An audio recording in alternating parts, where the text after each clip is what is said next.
నమస్కారాలు. ఈరోజు కేంద్ర ప్రభుత్వం పోలవరం విషయంలో అదే మరి ఇండస్ట్రియలైజేషన్కి 2 నోట్స్ ని క్లియర్ చేశారు. ఇది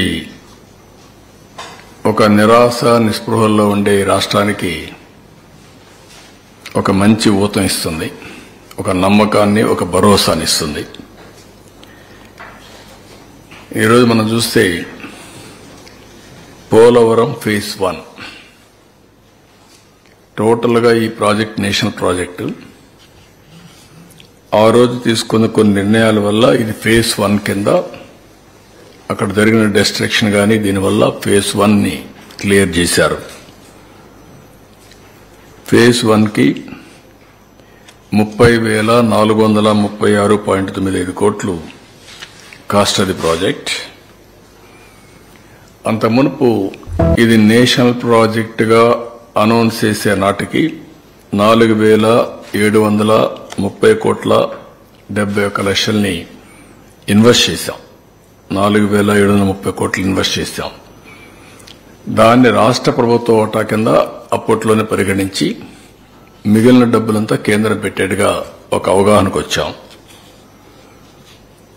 బ్యాలెన్స్ అమౌంట్ చూసినప్పుడు 25,706 కోట్లు వస్తుంది. 25,760 కోట్లలో ఇంతవరకు రిలీజ్ చేసింది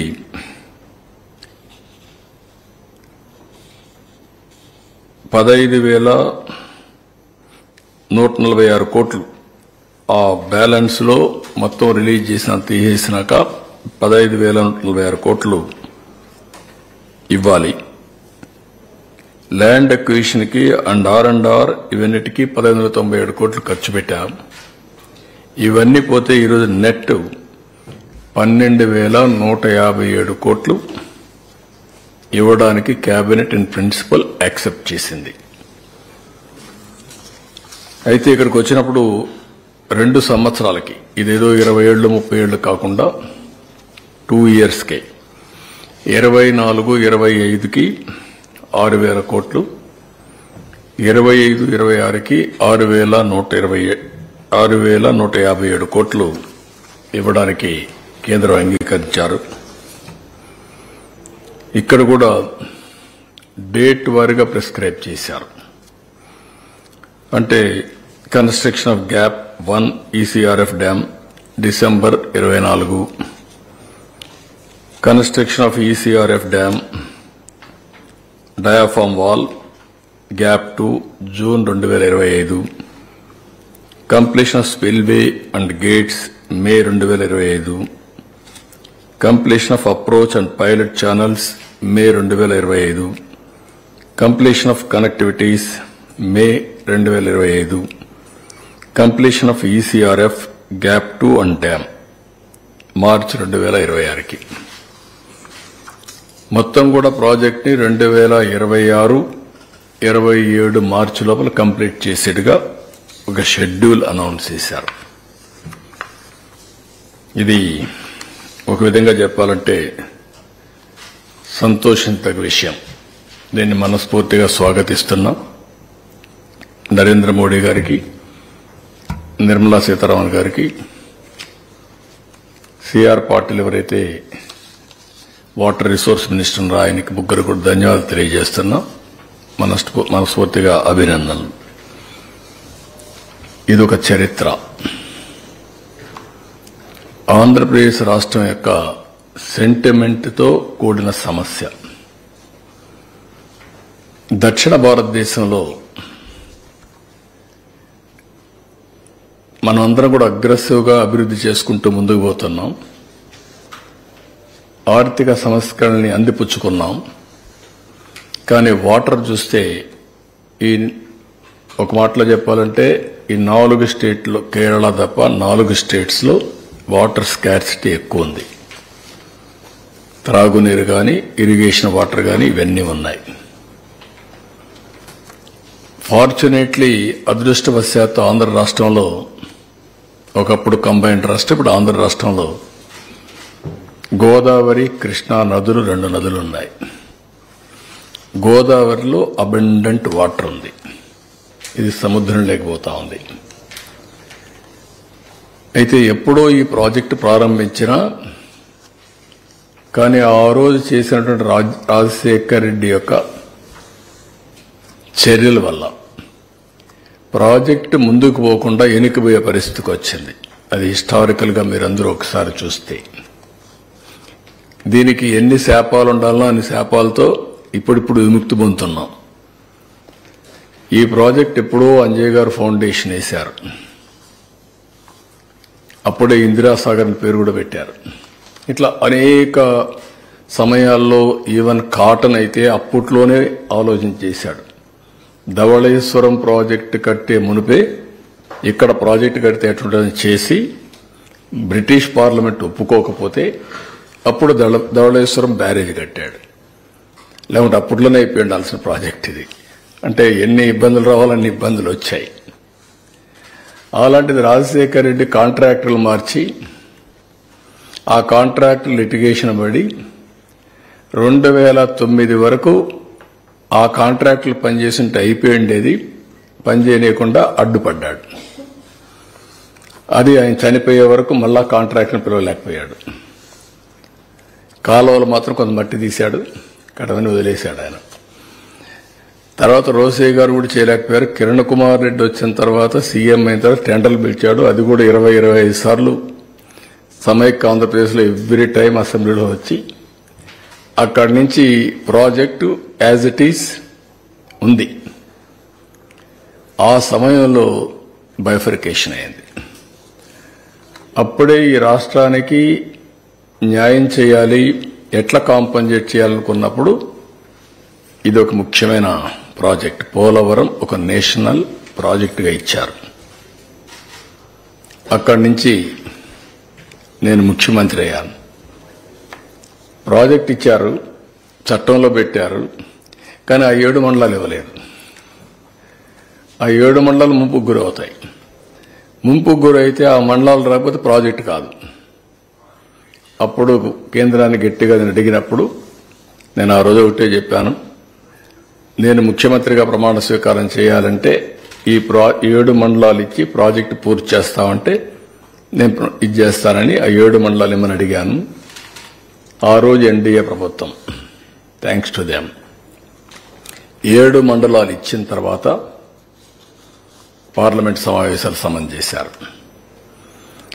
ఎప్పుడు కూడా చరిత్రలో కేబినెట్ ఫార్మ్ అవుతానే పార్లమెంటు ఇచ్చేసి రెగ్యులర్ బిజినెస్కి వెళ్తారు. అట్లా కాకుండా పూర్తి పార్లమెంట్ సమావేశాల కంటే ముందు ఒక ఆర్డినెన్స్ పాస్ చేసి ప్రెసిడెంట్ ఆమోదించి తర్వాత పార్లమెంట్ సమావేశాలు పెట్టారు. That is the difference. ఆ విధంగా మన చిరకాల కోరిక నెరవేరే ఆశలు వచ్చాయి. అక్కడి నుంచి 28 సార్లు క్షేత్రస్థాయికి వెళ్ళా. 82 సార్లు వర్చువల్గా సోమవారాన్ని పోలవరంగా చేసుకున్నాం. అదొక ప్యాషన్. ఒక మాటలో చెప్పాలంటే అది ఒక అబ్సెషన్. పోలవరం అనేది ఎట్టి పరిస్థితుల్లో కంప్లీట్ చేయాలి. పోలవరం ఆంధ్రప్రదేశ్ రాష్ట్రానికి ఒక వరం. ఇది కంప్లీట్ చేసి జాతికి అంకితం చేస్తే జాతి బాగుపడుతుందనే ధ్యేయంతో రాత్రింబగళ్ళు పనిచేశాం. 72% పనులు పూర్తి చేశాం. 11,762 కోట్ల రూపాయలు ఖర్చు పెట్టాం. ఒకే రోజున 32,215 క్యూబిక్ మీటర్ల కాంక్రీట్ పనులు పూర్తి చేసి గిన్నిస్ ఆఫ్ బుక్ వరల్డ్ రికార్డులో స్థానం సంపాదించాం. డయాఫామ్ వాల్ 414 రోజుల్లో పూర్తి చేశాం. 100 మీటర్ల లోతు డయాఫామ్ వాల్ని 414 రోజుల్లో పూర్తి చేశాం. స్పిల్వే గేట్లన్నీ డిజైన్లు సిద్ధం చేసి గేట్లను అమరించి అదే మార్గం మీరు చూస్తే ఎక్కడికక్కడ స్పిల్వే కానీ స్పిల్ ఛానల్ కానీ ఇవన్నీ పూర్తి చేశాం. కాఫర్ డ్యామ్ కట్టాం. లోయర్ అప్పర్ 2 కాఫర్ డ్యాములు కట్టాం. ఎప్పటికప్పుడు కేంద్రంలో ఉండే ఉమాభారతి, ఆనాటి మంత్రి, తర్వాత నితిన్ గడ్కరీ, ప్రధానమంత్రి గారికి కూడా ఎప్పుడప్పుడు బ్రీఫ్ చేస్తూ ఈ పనులన్నీ పూర్తి చేశాం. 4,114 కోట్ల రూపాయలతో ఆ రోజు పునరావాసం చేశాం. పునరావాస కార్యక్రమాలన్నీ పూర్తి చేశాం. ఎప్పుడు కూడా కేంద్రం డబ్బులు ఇవ్వలేదని పనులు ఆపలేదు. ముందు మనం రీఎంబర్స్ చేస్తే ఎప్పటికైనా వస్తాయనే ఉద్దేశంతో ముందుకెళ్లిపోయాం. ఆ విధంగా మీరు చూస్తే 2014-19 11,762 కోట్లు ఖర్చు పెడితే 4,999 కోట్లు వాళ్ళు ఇచ్చారు. మిగిలింది వాళ్ళు ఇవ్వకపోయినా మనం ఖర్చు పెట్టాం. మళ్ళీ తర్వాత వచ్చింది ఆ డబ్బులు, అది కూడా నేను చెప్తాను. ఈ విధంగా మొత్తం ప్రాజెక్ట్ ని ఒక ఎట్టి పరిస్థితిలో ఈ ప్రాజెక్టు పూర్తి చేయాలి అనే తపన, ఒక డిటర్మినేషన్తో ప్రభుత్వం ముందుకెళ్లాం. అయితే 2019 గవర్నమెంట్ మారింది. మళ్ళా ఆ ప్రాజెక్టుకి శనిగ్రహం దాపరించింది. బాధ, ఆవేదన, కసి ఒకసారి కొన్ని రోజులు డైజెస్ట్ చేసుకొని కూడా చేసుకోలేం. ఎందుకంటే మీరు చూస్తే 82 సార్లు నేను నెలవారీగా హైదరాబాద్లో ఒకప్పుడు సర్ప్రైజ్ ఇన్స్పెక్షన్స్ 70 సార్లు 75 సార్లు వెళ్ళాను. ఈరోజు ఆ స్థితి అమారుగా ఉందంటే 75 సార్లు చరిత్రలో ఏ ముఖ్యమంత్రి క్షేత్రస్థాయి పరిశీలనకు పోయి ఉండరు. బస్సులో వెళ్లడం, తిరగడం, బస్సులో ఇన్స్ట్రక్షన్స్ ఇవ్వడం, అక్కడి నుంచి సెక్రటరీకి పోవడం, అవన్నీ చేసి డెవలప్ చేశాం. అదే మరి 82 సార్లు వర్చువల్ గా చేసి 28 సార్లు నేను ఇచ్చేసి ఒకసారి పండుగ కూడా దీపావళి పండుగ ఏదో ఉంది. ఆ రోజు నేను అమెరికాకు పోతూ గడ్కర్ని నాగ్పూర్లో కలిసి ఆ రోజు కూడా ఆయన ట్రబుల్లో పెట్టి ఈ ప్రాజెక్ట్ గురించి మాట్లాడి వెళ్ళాను. నేను ఆ రోజు ప్రాజెక్టులో వాళ్ళు కొన్ని విషయాలు చెప్తే నేను చదువుకొని రాత్రంతా మా సెక్రటరీ వాళ్ళందరూ చదివించి నేనే హైకోర్టులో, సుప్రీంకోర్టులో లాయర్ మారిగా వాళ్ళ దగ్గర ఆర్గ్యూ చేశాను. వర్డ్ టు వర్డ్ మీరు చెప్పండి, మీరు అంటున్నారు ఇది సెంట్రల్ ప్రాజెక్ట్ కాకపోతే ఏమవుతుందని కూడా ఆర్గ్యూ చేశాను. వాళ్ళు కన్విన్స్ అయ్యారు. అంత ఇదిగా చేసిన ప్రాజెక్ట్ని విలువ తెలియని వ్యక్తులు వస్తే ఏ విధంగా ఉంటుందో అదే జరిగింది. విలువ తెలియాలి, వాల్యూ ఆఫ్ ది ప్రాజెక్ట్. ప్రజలకు ఏం కావాలో తెలియాల్సిన అవసరం ఉంది. విలువ తెలియని వ్యక్తులు మీరు చూసినప్పుడు నేరుగా సైట్లో very crucial small work, coffer dam కొంత పోర్చాలి. అండర్స్టాండింగ్ ఇంజనీర్స్, అప్పుడుండే service provider, contractor before rainy సీజన్లో అది పూర్తి చేసేసరికి ప్లానింగ్, ఎగ్జిక్యూషన్ ఎవ్రీథింగ్ కంప్లీట్ చేశాం. ఆ సమయంలో ప్రజాస్వామ్యంలో మార్పులు జరుగుతాయి. ఇది చరిత్ర. ఆ మార్పు ఎంతవరకు పోయిందంటే ప్రమాణ స్వీకారం చేసిన తొలి రోజునే పోలవరం పనులు నిలిపేమన్నారు. Can you imagine? నేను ఆ రోజు ప్రమాణ స్వీకారం చేసిన తొలి రోజునే 7 మండలాలు ఇస్తే తప్ప నేను ప్రమాణ స్వీకారం చేయనని చెప్పాను. అది నా దూరదృష్టి. ఆ 7 మండలాలు ఇవ్వకపోతే ఏమవుతుంది? జూన్ 2వ తారీఖున 2 రాష్ట్రాలుగా ఏర్పడతాయి. ఏ పని కావాలన్నా, 1 ఇంచ్ ఇది కావాలన్నా మళ్ళా ఆ రాష్ట్ర అనుమతి కేబినెట్లో గాని అసెంబ్లీలో పెడితేనే అవుతుంది 2 రాష్ట్రాలు వచ్చినప్పుడు. అలాంటిది ఫస్ట్ టైం తీసుకొచ్చాం. వీళ్ళేం చేశారు? ఫస్ట్ టైం వస్తానే ఆ సాయంత్రమే ఆర్డర్స్ ఇచ్చాడు. సైట్లో కూడా నిర్మాణ సంస్థ ఉండకూడదని జూలై 29, 2019 నోటీసులు జారీ చేశారు. అంటే సైట్లో కూడా ఉండకూడదు, నువ్వు వెళ్ళిపో ఇక్కడి నుంచి, మొత్తం మూటముల్లి తద్దుకొని వెళ్ళిపోమని చెప్పి తరివేశారు. అక్కడి నుంచి ఆఫీసర్ని షిఫ్ట్ చేసేశారు. ఎవ్వడూ లేనటువంటి అనాథగా ప్రాజెక్టుని తయారు చేశారు. అంటే గర్వమా, పొగురా, లేకపోతే మనిషికి అహంభావమా, లేకపోతే చేతగాంతనమా, లేదంటే పిచ్చతనమా, ఏదైనా నచ్చు మనం.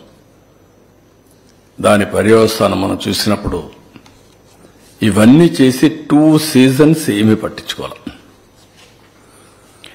15 నెలలు ఒక మేజర్ ప్రాజెక్ట్ ఇది. 50 లక్షల క్యూసెక్స్ ఆఫ్ వాటర్ కి అంటే 500 టీఎంసీ ఆఫ్ వాటర్ వస్తుంది. కాబట్టి 500 టీఎంసీ నీళ్లు సముద్రంలోకి పోవడానికి సర్ప్లస్ వేర్ కానీ, స్లూయిస్ కానీ, అవుట్ఫ్లో కానీ ఇవన్నీ నిర్మాణం చేశాం. దానికి ఇండియాలో ఏ ప్రాజెక్టు లేదు. వెలాసిటీ కూడా ఇంత పెద్ద ఎత్తున నీళ్లు వచ్చే ప్రాజెక్ట్ ఏదీ ఉండదు. అలాంటి ప్రాజెక్ట్ని అనాథన చేసి, ఎవడు లేకుండా చేసి, రివర్స్ టెండర్ని ఒక ఆనందం, పైశాచిక ఆనందాన్ని పొందారు. మే 19 నుంచి 20 అక్టోబర్ వరకు ప్రాజెక్టుకి దిక్కు ముక్కు ఏమీ లేదు, గాలి కుదిలి పెట్టేశారు. దీంతో ఆగస్టు 20 అక్టోబర్లో వర్షాలు వచ్చాయి. ఏదైతే ఆ కాఫర్ డ్యాం పూర్చుంటే అక్కడి నుంచి నీళ్లు వెళ్ళిపోయేటివి. ప్రొటెక్ట్ చేసుంటే ఈ డ్యామేజ్ వచ్చేది కాదు. 2021కి ప్రాజెక్టు పూర్తి అయిపోయి ఉండాలి. అలాంటి ప్రాజెక్టుకు ఆ నీళ్లు రావడం, సుడులు తిరగడం, 20 అడుగులు కిందికి వెళ్ళిపోవడం, డయాఫామ్ వాల్ డిస్టర్బ్ చేయడం, కాఫర్ డ్యాం డిస్టర్బ్ చేయడం. కాఫర్ డ్యాంలో కూడా జెట్ రౌటింగ్ ఉంది, అది కూడా డిస్టర్బ్ కావడం. గ్యాప్ 1 అది కొట్టుకొని వెళ్ళిపోవడం, 100 మీటర్లు. చరిత్రలో ఎప్పుడూ రానటువంటి నష్టం జరిగింది. ఈవెన్ వీళ్ళు కట్టినటువంటి గైక్ బండ్ కూడా కుంగిపోవడం, ఇవన్నీ జరిగాయి. ఇవన్నీ జరిగి మీరు చూస్తే ఎంత బాధేస్తుందంటే 1924లో వీళ్ళు ఖర్చు పెట్టింది 4167 కోట్లు. గవర్నమెంట్ ఆఫ్ ఇండియా ఇచ్చింది 8382 కోట్లు. ఆ టైంలో పాత బకాయిలు కూడా ఇచ్చారు. 3345 కోట్లు కాంట్రాక్టర్లకు కూడా డబ్బులు ఇవ్వకుండా ఇప్పుడు పెండింగ్లు పెట్టేసి ఈ డబ్బులు డైవర్ట్ చేసుకున్నారు.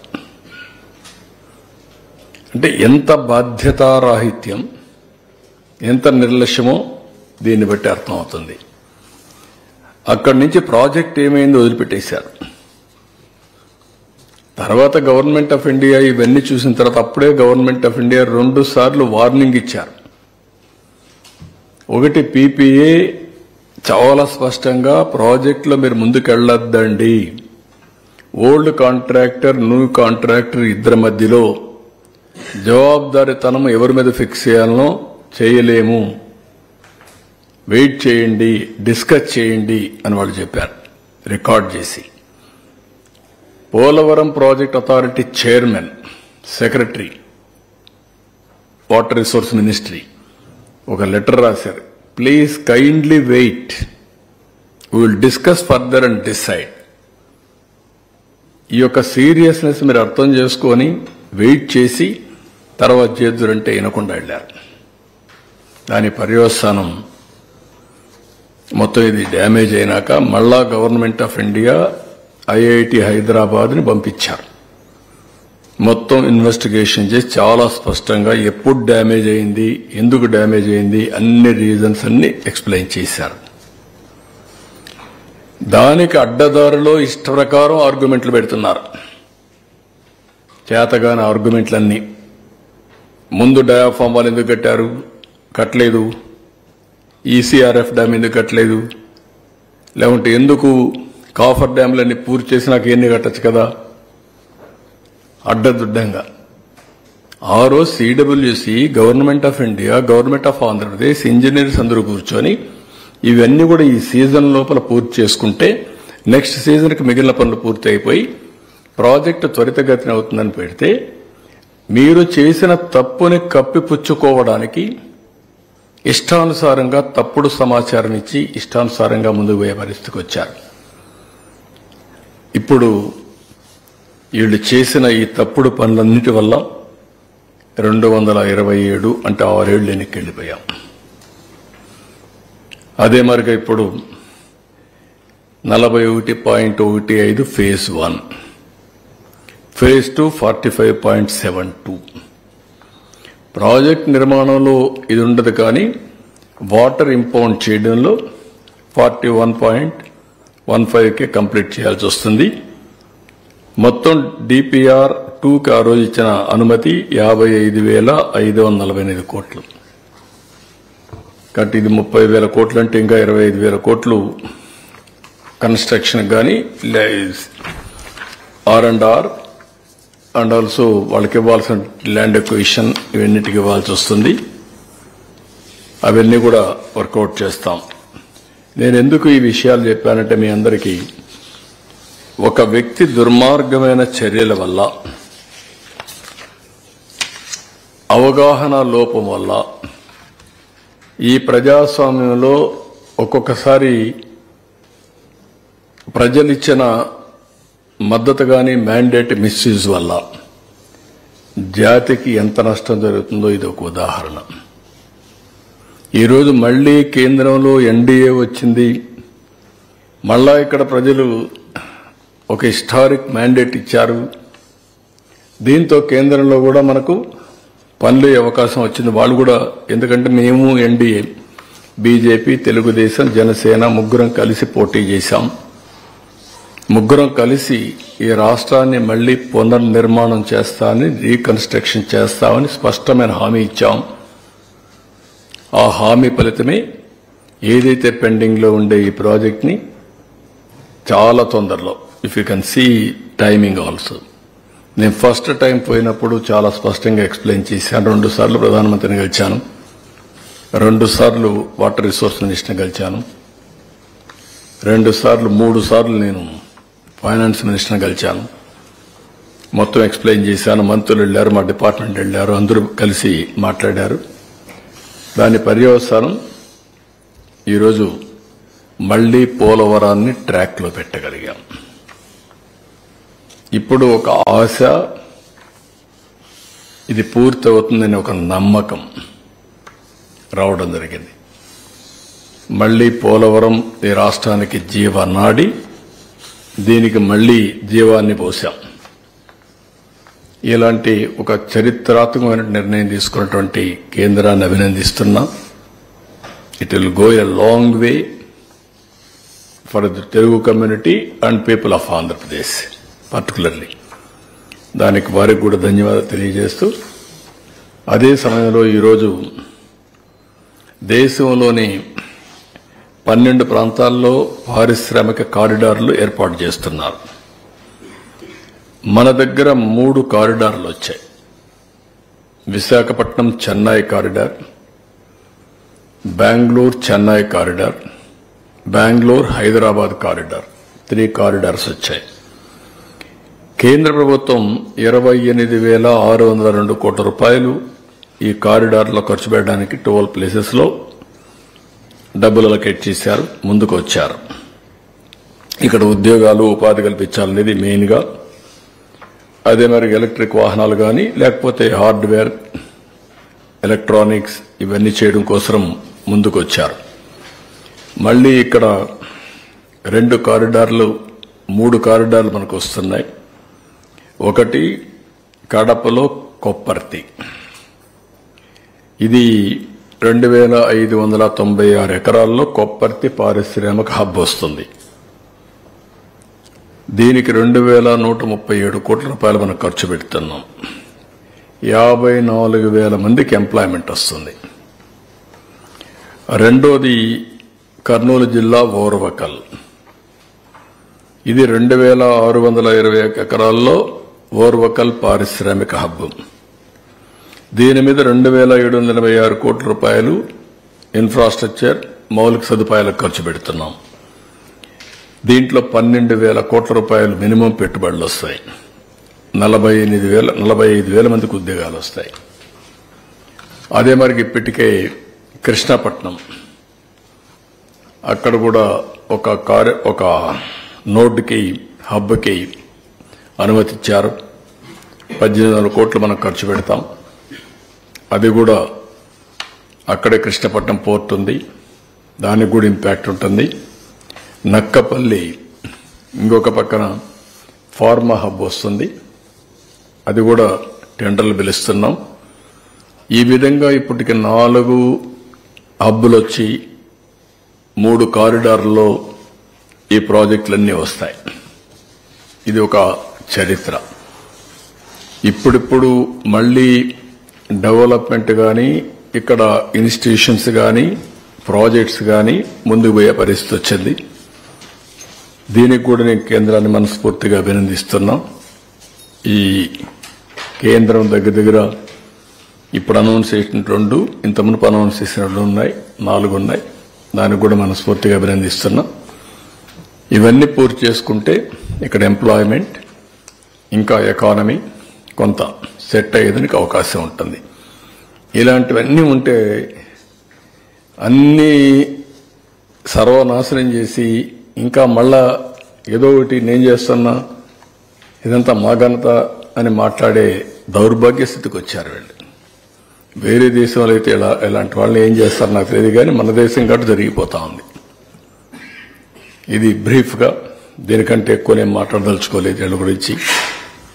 So this is a historic day for the state of Andhra Pradesh. Good day, good beginning.